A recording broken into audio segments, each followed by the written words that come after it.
A forest that's been shrinking since the 1980s just flipped into reverse. Harvard spent 30 years tracking 150,000 people and finally found the exact amount of exercise that cuts your risk of dying. NASA named the 4 people heading toward the moon. A vaccine just proved it can stop fentanyl before it even reaches the brain. A floating device in the LA River is quietly pulling tons of trash out before it hits the ocean. And AI just spotted breast cancer in a patient 6 years before any doctor could. 6 stories, all of them real, none of them on your feed. This is the good era.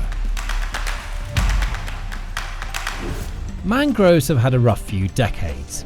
These are the trees that grow right where land meets sea, roots tangled down into salt water. They protect coastlines, store enormous amounts of carbon, and act as nurseries for a huge amount of the fish we eat. Between the 1980s and 2010, we were losing them fast. Chopped down for fish farms and agriculture, nearly 3,000 square kilometers gone. This week, a study built on 40 years of NASA satellite data came out in the journal Science, and it said something nobody quite expected. Since 2010, the forests have actually started coming back. Gains are outpacing losses. And here's what really matters. Across all 40 years, the net loss is just 1%. Nowhere near the collapse scientists thought was coming. But now scientists say one of nature's most powerful climate defenders is making a comeback. A new global study has found mangroves are recovering faster than expected. After decades of loss, we're finally seeing a global turning point, said Zhen Zhang, the study's lead author. Southeast Asia, once the worst hit, is stabilizing. New mangroves are growing naturally along river deltas in Australia, South Asia, and parts of the Americas. Nobody planted them, they just came back once the pressure eased. Sometimes the best thing we can do is get out of the way. Because the future is uncertain for mangroves. They're still under threat in many parts of the world by human activity. So now we've got to build on this, right? We've shown that it works. And while coastlines were quietly healing, a 30-year Harvard study finally answered one of the most asked questions in fitness. For years, the advice has been the same. Cardio, walk more, get your steps in, and strength training was kind of the afterthought. Now Harvard has the data to back it up. They took about 111,000 patients, adults, and followed them over 30 years.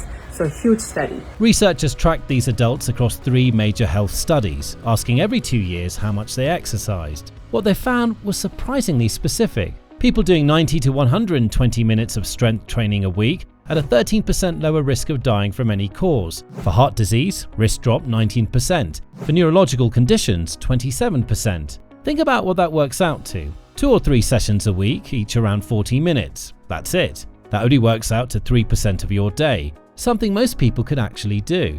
The benefits got even stronger when people combined strength training with regular cardio. Now, this is the most important takeaway from the whole study. It wasn't just strength training that lowered the rate of early death. Strength training combined with some aerobic training is what lowered the rate of early death by a huge 45%. But this isn't a hack. This isn't a certain diet or fad diet. This is just smart training that everyone can add into their week. What's been less clear is how resistance training relates to long-term mortality risk, said study lead Edward Giovannucci of Harvard.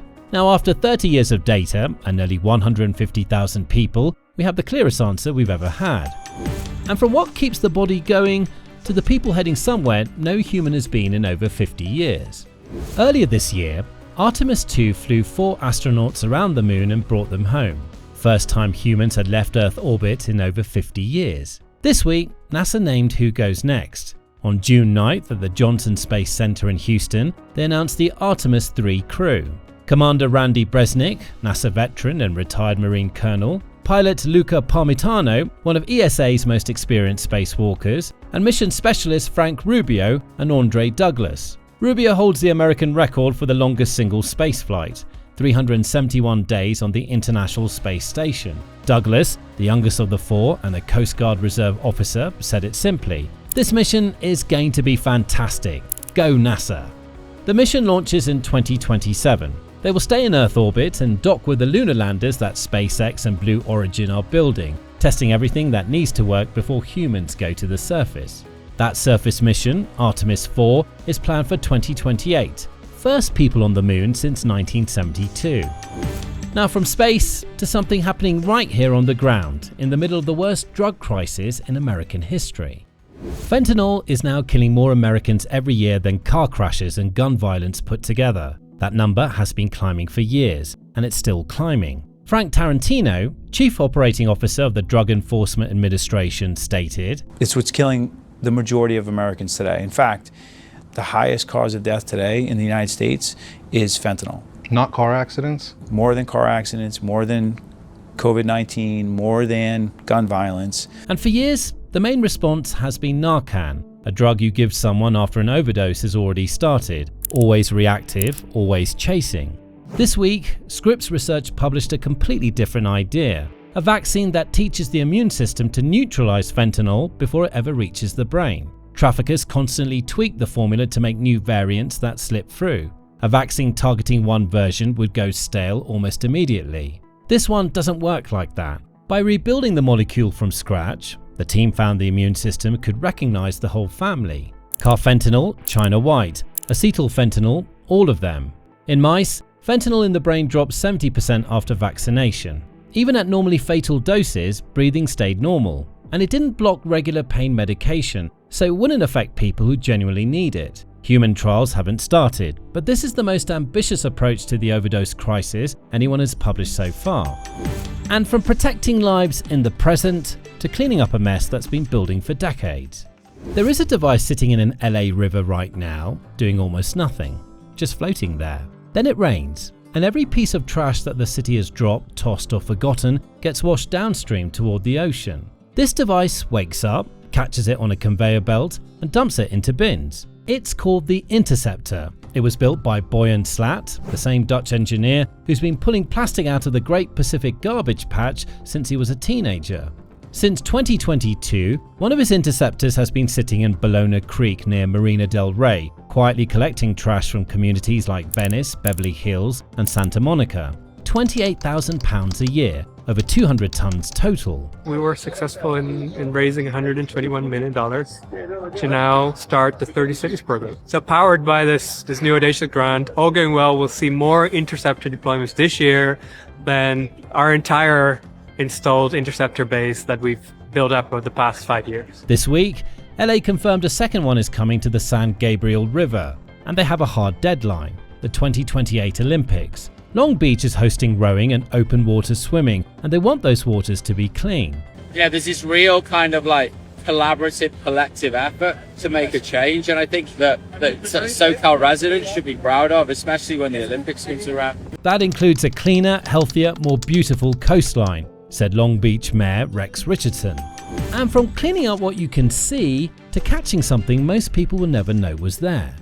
Breast cancer is one of the most common cancers in the world. And the single biggest factor in whether someone survives, it's how early it gets caught. That's it. The screening process is repetitive. Negative, year or two passes, negative, year or two passes, negative.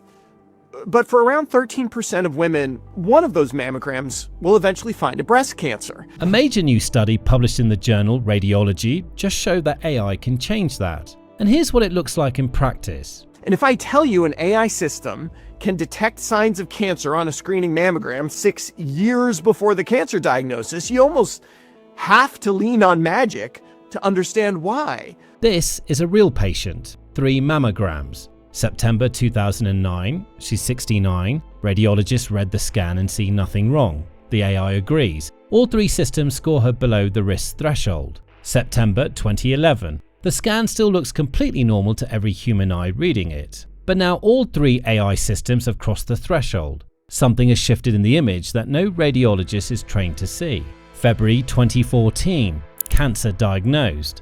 The AI had been flagging her for over 2 years. Nobody knew how to listen because it wasn't in the room yet. Swedish researchers at Karolinska University Hospital ran this study across nearly 89,000 mammograms from over 31,000 patients. Around 20% of breast cancer cases had signs that AI could detect 6 years before diagnosis, nearly 40% 2 years out. Earlier detection changes survival odds more than almost anything else in medicine. This is what it looks like when we start using the tools we have. And that's your good news for the week. Forests are growing back on their own. 4 people with a date to go near the moon. A vaccine is trying to get ahead of the worst drug crisis in American history. A city is cleaning up its rivers before the world shows up to watch. And a tool that can see cancer years before we could ever find it ourselves. Progress doesn't stop because the news cycle is loud. It just needs someone to point at it.